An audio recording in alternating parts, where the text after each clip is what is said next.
Ya, sepanjang saya menangani kasus-kasus anak yang bermasalah, misalnya tanda petik, sebenarnya si para psikolog itu pun akan meminta orang tuanya terlibat. Jadi yang harusnya dibangun sebenarnya adalah ketahanan keluarga. Jadi misalnya di Jawa Barat, kan ada Dinas Pemberdayaan Perempuan dan Perlindungan Anak, ada Dinas Sosial, sebagaimana diamanatkan Permendikbud 46, ya soal kekerasan di satu pendidikan, lalu juga ada tugas-tugas yang diemban pada Dinas Pemberdayaan Perempuan dan Perlindungan Anak maupun oleh dinas sosial. Nah, di sini harusnya dievaluasi. Kalau mereka selama ini gagal, ada apa? Anggarannya kurang, ahlinya kurang, Kak. Misalnya psikolognya terbatas, ternyata yang harus dilayani banyak. Ini yang harusnya sebenarnya dievaluasi dulu. Sebenarnya tugas dan fungsinya milik tentara itu apa? Ya, lalu kemudian di dalam Undang-Undang Sidiknas saya dapat tugas pendidikan kan hanya Kemenak dan Kemendikbud gitu kan, Kementerian Pendidikan yang disebut.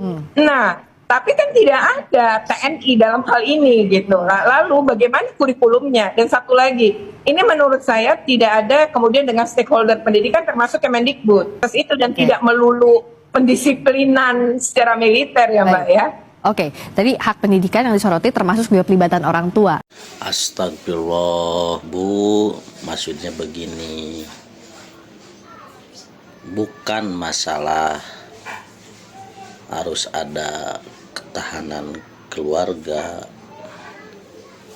ikut campur. Maksudnya begini, Bu, poinnya itu mau ada dinas A, dinas B, atau dinas apa, tetap tidak turun ke lapangan.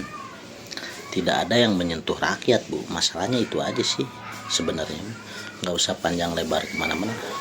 Misalkan dinas-dinasnya kekurangan biaya, bukan masalah kekurangan biaya, bisa diajukan kalau masalah biaya. Tapi apa? Tidak turun ke lapangan, tidak merakyat dinas-dinas yang ada juga. Di saat lagi ada tawuran, di saat lagi ada pembacokan anak-anak, pada nggak ada. Nah, orang tua itu kebingungan, Bu, karena dinas-dinas itu tidak hadir di tengah-tengah masyarakat tuh. Makanya lah ketika Bapak Aing ngasih kebijakan terkait hal di militer itu, makanya lah ibu-ibu berbondong-bondong karena merasa orang tua tuh dibantu dengan kebijakan ini itu, Bu. Jadi menurut saya sebagai rakyat is the best lah kebijakannya gitu poinnya. Jadi pada tidur lah dinas-dinas apa juga, nggak ada turun ke rakyat, nggak ada sosialisasi nggak ada. Jadi jangan alasan kekurangan anggaran apa gimana. Poinnya tidak bekerja maksimal.